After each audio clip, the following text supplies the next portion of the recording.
143편은 7개의 참회의 시편 중 마지막 시입니다. 그래서 이제 다윗이 참회하면서 원수들로부터 구원을 하나님께 간구합니다. 1절부터 2절까지는 하나님의 자비의 호소랍니다. 1절 한번 보십시오. 여호와여, 내 기도를 들으시며 내 간구에 귀를 기울이시고 주의 진실과 의로 내게 응답하소서. 그러니까 내 간구에 귀를 기울여서서 이렇게 지금 다윗이 하나님께 기도를 합니다. 우리는 대화할 때 상대방 얘기를 잘 들어주기보다는 어떻게 빨리 결론을 말해주고 싶어 합니다. 그러나 하나님은 내 말을 경청해 주십니다. 네가 너무 나한테 얘기를 많이 한다. 그러니까 나 피곤하니까 이제 좀 그만해라. 이렇게 안 하십니다. 그러니까 아무리 우리가 주절주절 얘기를 해도 하나님께서는 우리를 경청해 주시는데 왜 우리를 그렇게 경청해 주시는가? 나를 대접해 주시는 거예요. 하나님은 우리를 늘 대접해 주셔요. 우리가 그걸 모를 뿐이에요. 그래서 나를 대접하시기 때문에 우리가 이봐야 정말 했던 말 또 하고 기도를 합시고 또 말도 안 되는 말도 해도 하나님은 우리를 대접해 주셔요. 다 들어주신다는 얘기죠. 그리고 이제 또 진실과 의로 응답하소서 이렇게 말씀합니다.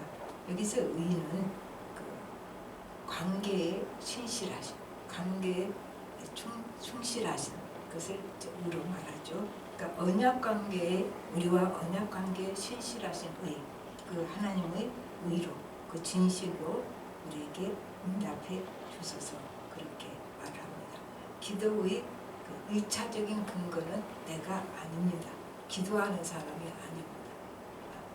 1차적인 근거는 하나님의 진실과 의, 그 우리를 와의 관계에서 불쌍히 여겨지는 하나님의 사랑, 그것이 우리가 기도하는 근거가 되는 거예요. 이제 그 다음에 우리는 하나님의 자녀나 또 말씀의 근거에서 기도를 하는 거죠. 그러나 하나님이 이제 진실하시고 우리와 관계에 신실하신 분이 아니라면, 그리고 우리를 불쌍히 여겨주는 분이 아니라면 기도가 응답될 수가 없는 거죠. 그러니까 기도는 기도하는 사람에게 근거가 있는 것이 아니고 하나님께 근거가 있다 그 말입니다. 이제 또 이제 2절에서는 나를 심판하지 마소서 그렇게 기도합니다. 우리가 우리 사는 대로 심판받는다면 여기 살아남을 자 하나도 없습니다. 그런데 왜 그래요? 우리 로마서 3장 10절이에요. 의인은 없나니 하나도 없습니다. 의인은 없는 거예요. 그러니까 내가 뭘 어떻게 해서 심판을 면할 수는 없는 거죠. 그러니까 다윗은 그래서 하나님의 은혜로 심판을 면하게 되기를 간구하고 있습니다. 그러니까 이 땅에서 자신의 행위 능력으로, 자신의 노력으로 의롭게 될 수 없다는 그런 신앙은 신약에서만 있는 게 아니에요. 구약에서 경건한 성도들이 다 고백했던 진리입니다. 인간은 의롭게 될 수 없다 그 말이죠. 그래서 로마서 3장 23절 24절 우리 다 암송하지요. 모든 사람이 죄를 범하였음에 하나님의 영광에 이르지 못하더니 그리스도 예수 안에 있는 성령으로 말미암아 하나님의 은혜로 값없이 의롭다 하심을 얻은 자 되었느니라. 그러니까 이 말씀을 늘 우리가 이제 마음에 새기고 있어야 되는 거죠. 그리고 이제 3절부터 4절까지는 현재의 그 암담함에 대한 슬픔이 에너지가 납니다. 3절 한번 보십시오. 원수가 내 영혼을 핍박하며 내 생명을 땅에 엎어서 나로 죽은 지 오랜 자 같이 나를 암흑 속에 두었나이다 이렇게 되죠. 그러니까 원수 추격으로 이제 내가 사망의 영역으로 올렸다. 생명의 지대가 아니라 사명의 지대로 내가 올렸고, 그래서 사실 나는 지금 살아있지만 죽은 자랑 다름없다. 지금 그 얘기예요. 내가 죽은 자랑 다름없다. 그리고 이제 4절에서는 그래서 내 심령이 상처 있고 내 마음이 참담하다. 그렇게 고백을 합니다. 5절부터 6절까지는 이제 과거 구원을 기억합니다. 하나님께서 내게 베풀어 줬던 은혜, 그 구원 이것을 기억하며 이제 메마른 땅이 비를 기다리듯이 시인이 하나님을 갈망을 합니다. 그리고 이제 6절에서는 주를 향해서 손을 펴고 기도를 합니다. 기도 막 할 때 뭐로 시작할까요? 물론 하나님에 대한 찬양으로도 시작합니다. 그러나 기도를 하려고 앉았으면 성령의 깨우침이 있어서 우리가 회개를 할 수밖에 없어요. 하나님 앞에 막힌 담이 많은 거예요. 내가 하나님 앞에 올바로 서 있지 못하고 내 죄 때문에. 그래서 일단은 회개를 할 수밖에 없는 게 되는 거죠. 그래서 회개로 기도를 시작을 합니다. 그러니까 이제 회개로 기도를 시작한다는 말은 흑암과 사망의 그 지역에서 돌이켜서 하나님께로 향하는 거. 흑암과 사망에 속해 있던 내가 하나님께로 돌이켜서 하나님께로 향하는 거. 이제 이게 회개를 하게 되는 거죠. 그래서 회개는 삶의 방향 전환입니다. 그러니까 우리가 회개할 때는 우리 삶의 방향이 전환이 되죠. 이제 기도하고 나서 나중에 다시 제대로 돌아가서 문제지요. 그러니까 그래서 기도는 이제 삶의 방향 전환이 되는 거죠. 특별히 회개의 기도는 뭐 그냥 쉽게 얘기를 하면 어떻게 표현이 되냐면 이제까지 안 살겠습니다. 그 소리. 그러니까 너무 어렵게 얘기할 거 없어요.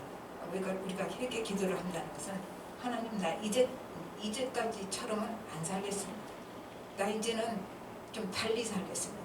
방향 전환하겠습니다. 그 말이죠. 이제 하나님 방식대로 살겠습니다. 아주 쉽죠. 그렇게 말은 쉬운데 삶은 그렇지 않아요. 내가 이제까지처럼은 안 살겠습니다. 그리고 하나님 방식으로 살겠습니다. 그렇게 살아야 되잖아요. 근데 인간은 관성의 법칙이 있어서 다시 돌아갑니다. 말은 그렇게 해놓고. 그래서 다시 돌아가지만 일단 회개하는 순간에는 그 마음을 그렇게 먹기 때문에 그 순간은 회개는 소망의 시작이 됩니다. 내가 어쨌든 방향 전환하겠다는 고백이니까 소망의 시작이 되는 것이고 또 이제 하나님께 손을 내미는 영혼의 갈급함, 내 영혼의 갈급함으로 하나님께 손을 내미는 것이 이제 회개가 되는 거죠.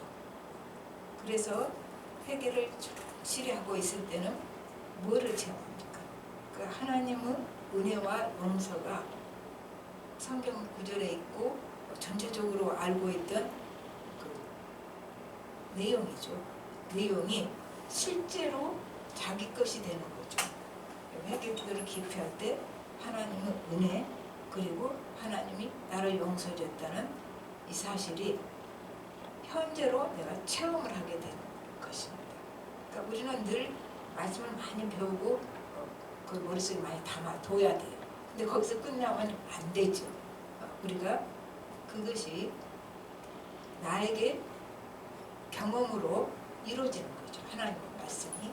그러니까 하나님의 말씀이 멀리 있는 게 아니죠. 바로 내 심장 속에 있다 그 말이죠. 그래서 지난번 우리 주일 얘기처럼 염치 없는 회개도 하나님은 받아주시고 기뻐하신다. 우리가 뭐 그렇게 염치 차려요 하나님 앞에. 그냥 염치 없이 나갑시다. 염치 차려가지고는 하나님 앞에 못 나가요. 그냥 염치 없이 나가는 걸 또 하나님이 받아주시고 기뻐하신다 그 말이죠.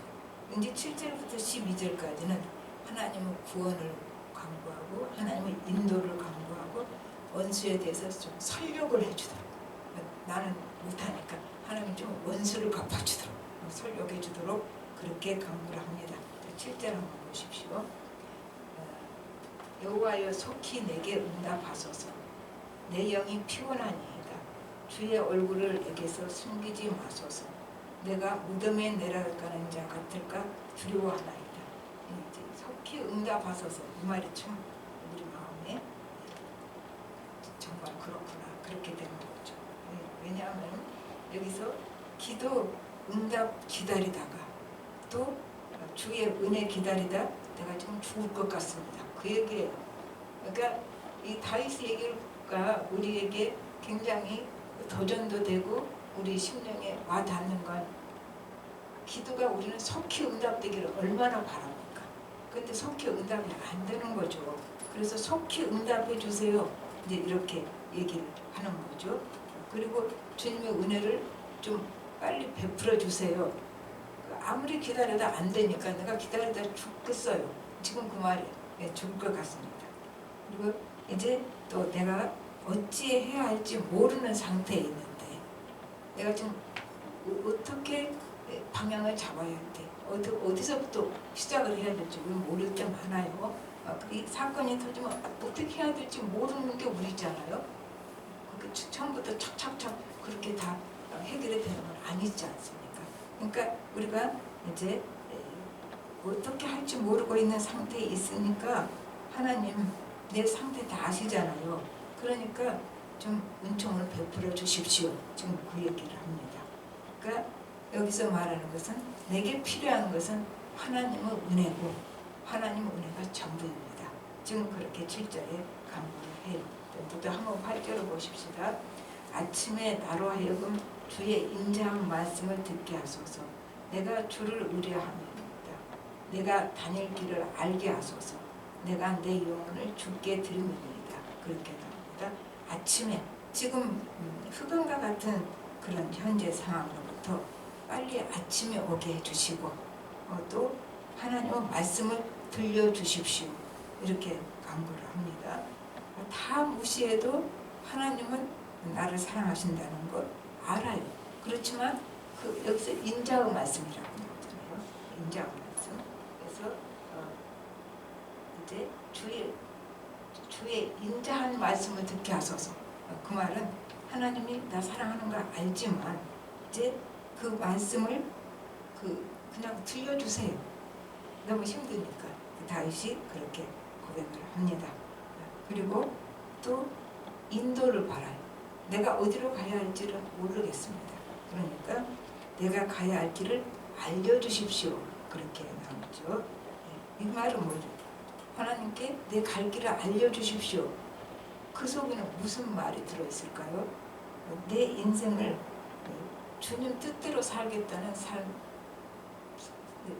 주님 뜻대로 사는 삶을 살겠다는 그 결단이 있는 거죠. 인도해 달라고 해놓고 그럼 딴 길로 가겠습니까?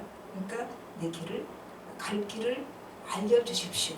그 말은 하나님이 알려주신 대로 가겠습니다. 그러면 이제 우리 식대로 하면 하나님 뜻대로 가겠습니다. 즉 몰라서 그러니까 알려만 주십시오. 이렇게 되는 거죠. 그리고 내 영혼을 주께 드립니다. 그렇게 말이 나옵니다. 그러니까 이제 주께 드립니다. 또 온전한 헌신을 얘기해요.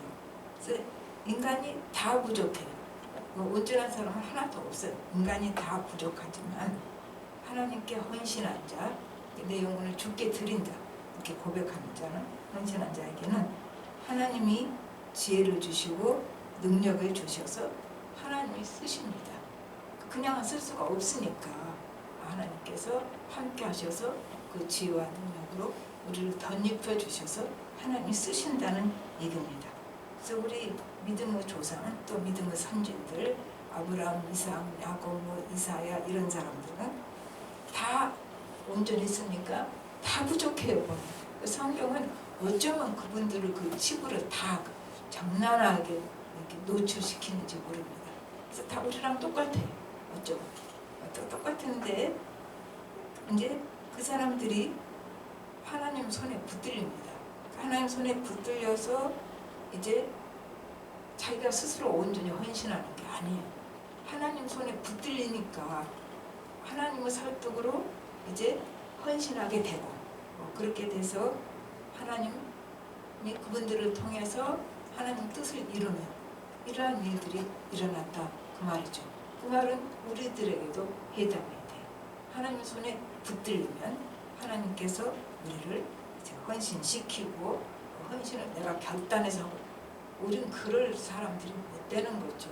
하나님이 은혜를 베풀어 주셔서 나를 붙드실 때 우리 마음에 감동이 와서 성령의 인도로 우리가 헌신을 하게 되고 그리고 그 헌신한 사람을 통해서 하나님은 하나님의 일을 해 가시는 거죠. 그 제대로 못 가요. 그래도 하나님 붙들고 갑니다. 넘어져도 끌고 가고 자빠져도 세워서 그래서 하나님이 그 사람들 통해서 일하는 것처럼 우리를 통해서 하나님의 뜻을 이루어가시고 하나님의 일을 해 가신다는 얘기입니다. 그리고 이제 9절에서는 원수에게서 건져 주십시오. 내가 죽게 피했습니다. 그렇게 말합니다. 시편 34편 8절은 너희는 여호와의 선하심을 맛보아 알지어다. 그에게 피하는 자는 복이 있다. 우리 시편 73편에서는 그랬잖아요. 하나님께 가까이 하면 복이라. 하나님께 피하는 자도 복이라. 이렇게 되는 거죠. 가까이 하는 자도 피하는 자도 또 피하는 자도 가까이 가는 자도 같은 얘기 아닐까요? 하나님께 가까이 가는 자 복이 있는 사람이고 하나님께 피하는 자도 복이 있는 사람이다. 그 말입니다. 10절에서는 10절 한번 볼까요? 주는 나의 하나님이시니 나를 가르쳐 주의 뜻을 행하게 하소서. 주의 영은 선하시니 나를 공평한 땅에 인도하소서. 이렇게 했죠. 주는 나의 하나님, 주는 나의 주인, 주님은 나의 주권자이십니다. 이제 그 고백이에요. 그리고 나를 가르치십시오. 가르쳐 주셔서 주님의 뜻을 행하게 하소서. 이 가르쳐 주십시오. 이 말 할 수 있는 사람은 참 괜찮아요. 배우려는 자세. 그리고 들을 귀 있는 자는 발전의 가능성이 있습니다. 배울 마음이 전혀 없어. 내가 이만하면 알 것 다 알았는데 그 배울 마음 없잖아요. 이 사람은 젊어도 늙은이에요. 배울 마음이 없는 사람. 내가 이만하면 됐지. 그 이제 늙은이지 그게. 늙어도 배울 마음이 늘 있는 사람은 젊은 사람, 소망이 있는 사람이다. 그 말이죠. 그래서 열왕기상 3장 19절부터 12절까지는 솔로몬이 뭘 구했냐면 듣는 마음을 주십시오. 듣는 마음을 주십시오. 그런데 하나님이 듣는 마음을 네가 지혜를 구했다 그렇게 표현해요. 듣는 마음은 지혜를 구하는 마음이죠. 그러니까 우리가 늘 나무 말을 들을 수 있는, 특별히 하나님의 말씀을 들을 수 있어야 되고 하나님 말씀에 대해서 가르침을 받고 싶다는, 배우고 싶다는 그 마음이 있어야 된다 그 말이죠. 그래서 그러면 하나님께서는 우리를 어떻게 가르치십니까? 물론 말씀으로 가르치시죠. 그게 일차적인 말씀으로 우리를 가르치시고, 그리고 말씀으로 가르치면 잘못하면 그게 이론으로 끝날 수가 있고 머릿속에서 끝나고 심장까지 안 내려갈 수가 있죠. 그러니까 말씀으로 가르치시고 그거를 실제화시키기 위해서는 현실적으로 내게 주어진 일을 통해서 가르칩니다. 또 내가 만나는 사람 통해서 이제 나를 가르쳐서 성장하게 하십니다. 특히 나를 잘해주는 사람보다 나를 괴롭히는 사람 통해서 나를 성장하게 하십니다. 이게 하나님의 방법이에요. 그러니까 이제 원래 하나님 뜻을 깨닫고 잘 아는 사람이 있고, 또 그 다음에 배워서 아는 사람이 있고, 그 다음에는 고생 통해서 하나님 뜻을 아는 사람도 이제 배우는 사람이 있고, 더 힘든 사람, 고생을 해도 못 배우는 사람. 근데 우리는 대부분 고생을 하고 배우게 되죠. 고생하고 배웠으면 그거 굉장히 잘하는 거예요. 고생해도 못 배우는 사람은 그 진짜 힘들어요. 그래서 하나님께서는 우리가 이제 나를 괴롭히는 사람 통해서도 우리를 성장시키신다 그 말이죠. 그러니까 지금 내가 하는 일을 통해서 내가 얼마나 무능하고 부족한가를 우리가 알게 돼요. 무슨 일을 하든지 참 내가 무능하구나, 부족하구나, 그걸 사소한 일도 우리는 계속 느끼잖아요. 잘해내는 것 같지를 않아요. 그러니까 내 일 통해서 내 무능과 부족을 알게 되고, 또 내가 만나는 사람 통해서 나의 죄성을 보고, 또 나의 상처를 보고 다듬어지지 않은 내 인격을 알게 되는 거죠. 그게 다 드러난다는 얘기죠.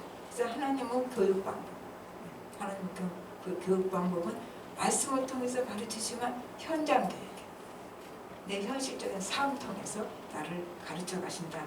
그런 그 말씀이죠. 그래서 이제 내가 하는 일 또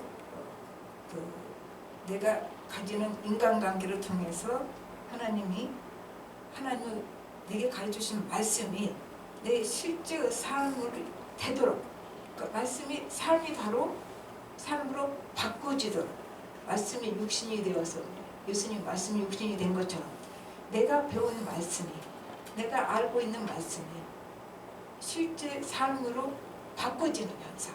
근데 이것을 하나님은 해 가신다 그 말이죠. 그러니까 어떻게 됩니까? 내가 하고 있는, 지금 현재 하고 있는 뭐 과거에 했던 일 그거 아니에요. 미래 할 일 그거 지금 아니에요. 지금 내가 현재 하고 있는 일이 내게 제일 중요한 일이에요. 제일 중요한 일이고, 그리고 지금 내가 만나는 사람이 내게 가장 귀중한 사람이에요. 그러니까 신앙은 굉장히 현실적이에요. 뭐 이론적이고 뭐 머릿속 어디 공중으로 날아다니고 뭐 꿈만 꾸고 그런 거 아니에요. 신앙은 굉장히 현실적.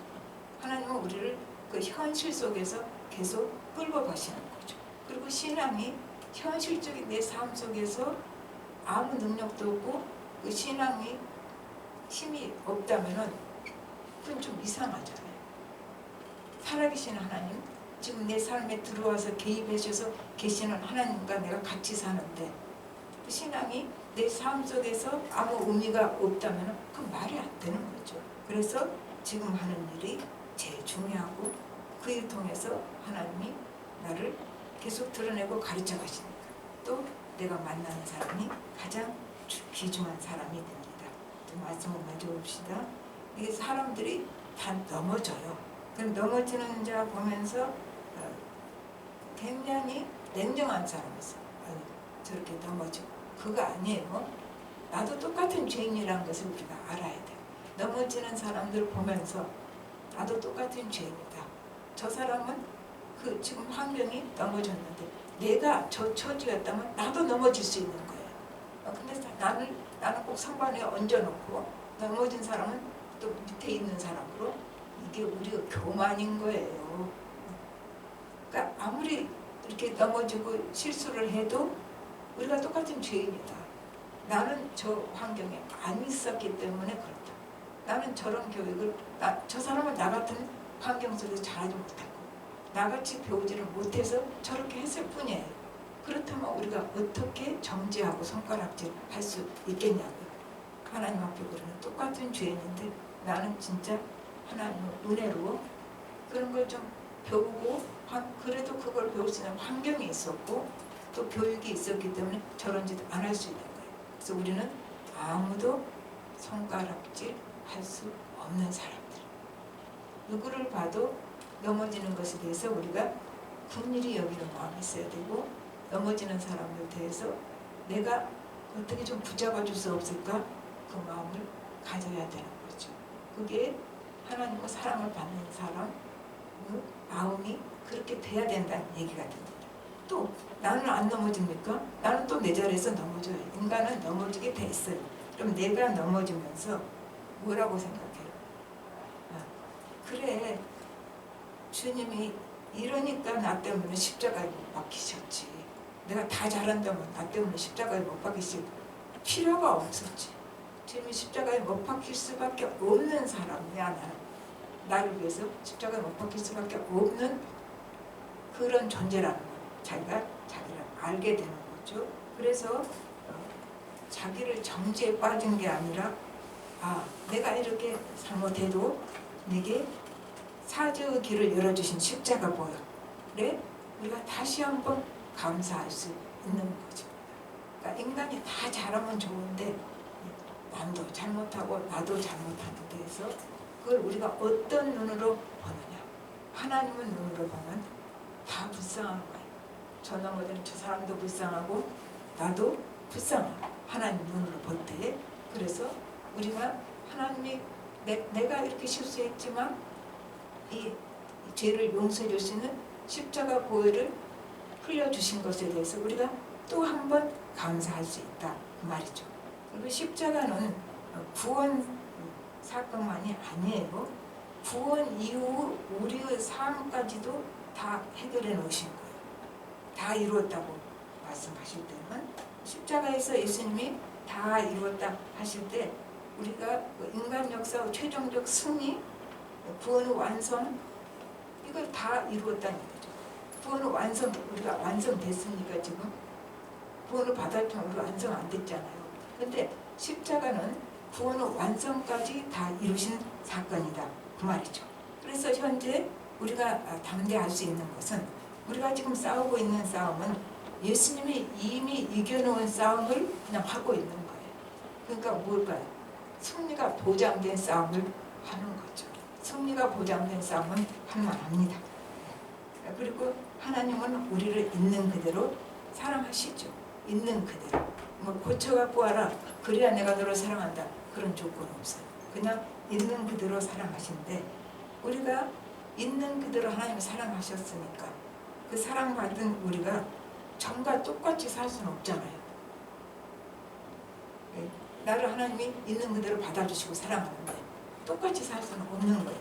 그리고 그대로 있을 수도 없는 거죠. 이제 우리 마음에 나를 있는 그대로 하나님이 받아주셨기 때문에 하나님을 기쁘게 하는 삶, 그 삶을 살고자 하는 마음이 생긴 거예요. 하나님 어떻게 하면 하나님을 기쁘시게 할까? 나를 있는 그대로 사랑하시는 하나님, 거기에 대해서 하나님을 기쁘시게 하고자 하는 그런 간절한 마음이 생깁니다. 히브리서 12장 28절에서는 그러므로 우리가 흔들리지 않는 나라를 받았은즉 은혜를 받자 이로 말미암아 경건함과 두려움으로 하나님을 기쁘시게 섬길지니 그렇게 됩니다. 그러니까 우리는 흔들립니다. 흔들리지 않는 사람 없어요. 그러나 영원한 하나님 나라는 흔들리지 않습니다. 그래서 영원한 하나님 나라를 붙들면은 우리도 좀 안 흔들릴 수가 있다는 얘기죠. 사소한 일에 흔들리지만 기본 문제 하나님 나라는 흔들리지 않습니다. 그래서 그 하나님 나라를 꼭 붙들고 있다면 우리가 근본적으로 흔들릴 수 없다는 거죠. 12절 마지막에서는 이렇게 나오죠. 나는 주의 종입니다. 이걸 이제 끝이 납니다. 아까는 내 영혼을 주께 바칩니다 그랬죠. 이제는 나는 주의 종입니다로 말씀이 끝이 납니다. 나는 주의 종이 우리 정체성이에요. 우리 진짜 정체성은 뭐예요? 우리는 하나님의 종이다. 그렇죠.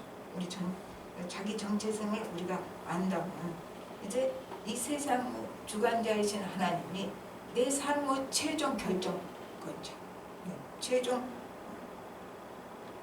정결자라고 말쓰죠. 내 삶의 최종 정결자가 하나님이시고 하나님이 내 삶의 결론이에요. 그것이 우리 정체성이에요. 우리가 하나님의 종이라고 말을 할 때는 그러니까 우리의 삶의 방식도 분명해질 수밖에 없죠. 자기 정체성을 자기가 알았으니까. 그리고 이제 우리 삶의 방식은 주님이 기뻐하시는 일에 나를 드리고 또 주님의 기쁨 위에 이제 살고자 하는 마음이 있고 또 주님을 기쁘시게 하기 위해서 내가 살 때 하나님 주시는 기쁨과 이제 평강이 내 삶에도 넘치게 됩니다. 자, 우리는 이제 흔들리지 말고 머뭇거리지 말고 그냥 하나님 붙들고 계속 앞으로 나갑시다. 다 같이 기도하겠습니다. 하나님 아버지 주님 은혜를 감사를 드립니다. 우리가 흔들리지 않는 하나님 나라를 붙들고 있습니다. 그래도 우리는 흔들립니다.